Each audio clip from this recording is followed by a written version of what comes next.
And also, Carl's lottery numbers. He's a little bit more confident this week. Okay, good. He went there more like it, and I looked at him and I laughed. He went, no, even Suzanne said I'm more on the right lines there. Is there anyone who, has done a degree in maths or A-level maths that can bear... Carl won't believe this, right? Carl thinks... I was partly doing it to confuse him, just see that look on his face like a cat, right? But there is the chances with random numbers, for example the lottery, of getting 1, 2, 3, 4, 5, 6 are no greater than any other single combination. Right. Now that's true. I don't mean you're more likely to get 1, 2, 3, 4, 5, 6 than any other combination put together, but than any other individual combination, they're all equal. It's counterintuitive, I know. I know you think that to get a run of 1 to 6 is less likely than anything else, but it's not. Any named combination... It's not, Carl. If there's a probability... Well, it's never happened. Yeah, it's never happened. Yeah, but there's any number of combinations that have never happened. Every one of those combinations that have come up have happened, and they're just as likely or unlikely as any other combination, right? It's just that you feel intuitively, right, that 1, 2, 3, 4, 5, 6 is less likely than 1, 7, 12, 34, 60. You know what I mean? Well, I didn't win.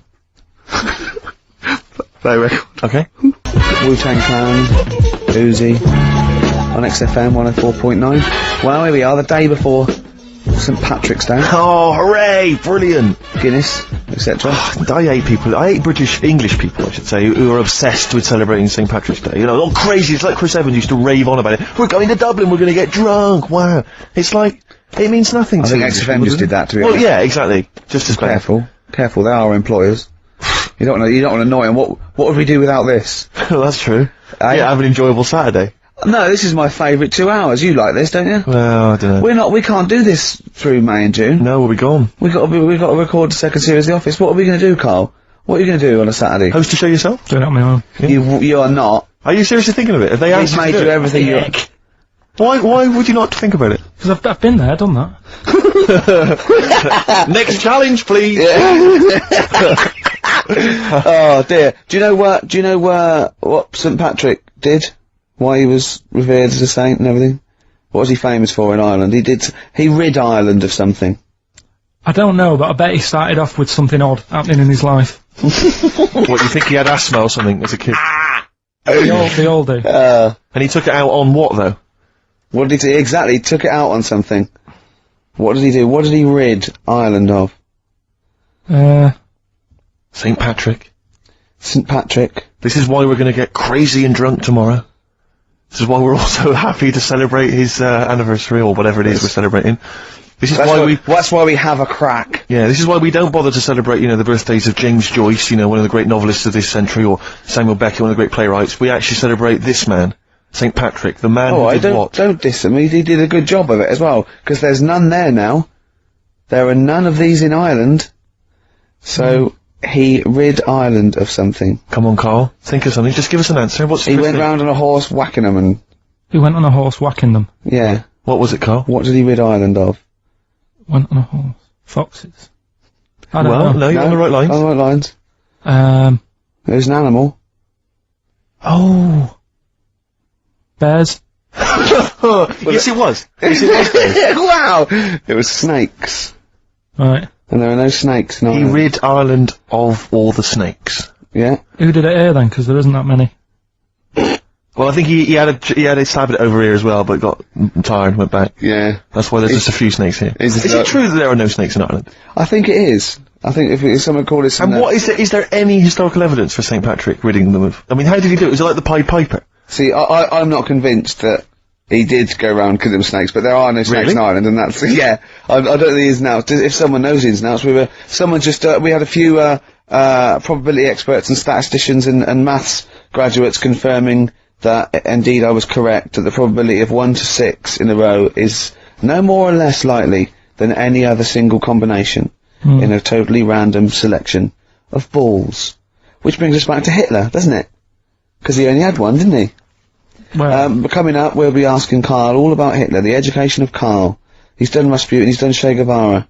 Plus, of course, White Van Karl, where we White asked Van Karl. Karl some of the, his opinions on some of the hot potatoes of the week. You learn as you go along, because you've got something about St Patrick there. That was thrown in for free. That was an extra... I'll learn you something here. Snakes. Well, sorry, can I just stop you there, and I'll teach you something, right? Oh, go on then. You don't learn someone something, you teach them something. Yeah.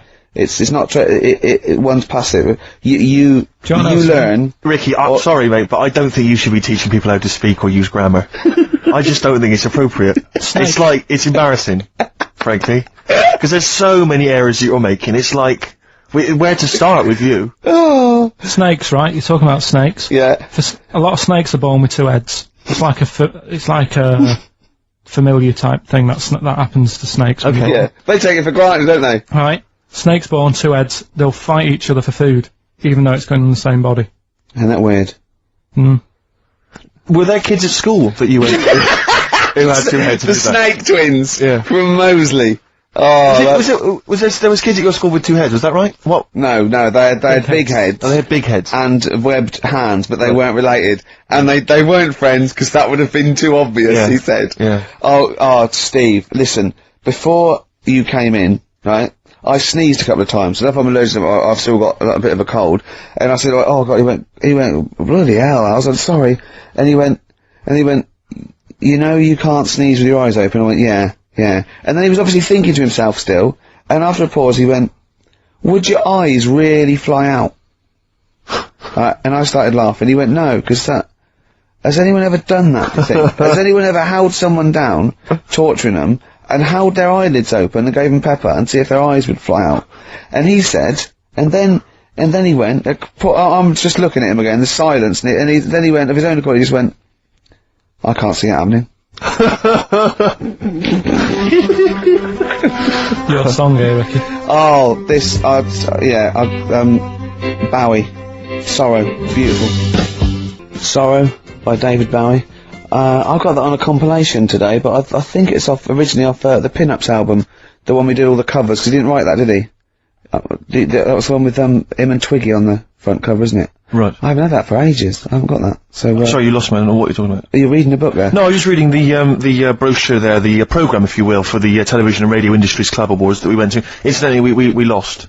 We lost to Linda Green. Yeah, we didn't win an award. For the best comedy. But you might be interested to know that Tom O'Connor is in constant demand for corporate functions both here and abroad, and his client list includes many multinational companies. No mean golfer, Tom took the literary world by surprise in 1992 when his first humorous golf book, From the Wood to the Tees, made the bestseller list. I noticed it didn't take the literary world by storm. No. It took it by surprise. They're going, we can't say storm. We've got to say by surprise, from behind. But his first humorous golf book, From the Wood to the Tees, made the bestseller list. I don't know if that's just books about golf, that bestseller list. Subsequent successful books include One Flew Over the Clubhouse. Brilliant. Genius. Take a Funny Turn. Follow Me, I'm Right Behind You. And Eat Like a Horse, Drink Like a Fish. Does it mention Celebrity Squares? Didn't he do that? No. He did, Crosswits. name that tune. Once, right, it's, Crosswords. Do you remember Crosswords? It was from the 80s. It was like a crossword game show. It was often with, Kate Copstick. But I saw one, right, it was on Challenge, TV being repeated. And no, Andy Crane, remember Andy Crane? Yeah. He was the link man, and he went, coming up next, Tom O'Connor with, Crosswits, with, well, in my opinion, one of the best Crosswits players of all time, John Junkin. Oh, who's your favourite Crosswits player? It's got to be Junkin for me as well. But Copstick was Barry alright. Cryer's bloody good. Cryer was good. I watched Call My Bluff in the week. Is this with Toxic and yeah, Colin? it was quite good. I quite enjoyed I imagine it. you could get on there if you I wanted. used to watch it with what's his name? Famer. Yeah. Famer. Yeah. Oh, that was great. You're impression. brilliant impressions, because obviously while Bowie was playing, you were doing your infamous Bowie impression, which is the best one you do, actually. Well, that's just because Carl said, you know what, he said, I'd love to go out for a drink with David Bowie. Of all the people that come in here for sessions, I think he's really good at him. And I said, I think he'd like you as well. That's all, and I just went, hello, Carl. You're strange, you're alien. It interests me. Myself and Ian, I'd like to put you on the... Yeah, I just imagine you and Bowie in a pub somewhere. Isn't that pretty much the same impression you do when you do Ian Canfield? No. Ian Canfield's more like that. But not on air. On air, he's sort of like this sort of eloquent 40-year-old Capital DJ. Yeah. And, But when you talk to him in the studio, he's slowly turning. He's slowly turning into Tommy Vance, isn't he? Mm. This is one of his pillars of rock, Canfield. He loves Vance, Lemmy, Diano. If we run out of material later in the show, which is likely, Yeah. considering we're now talking about We ran out of it at 1:05. Exactly.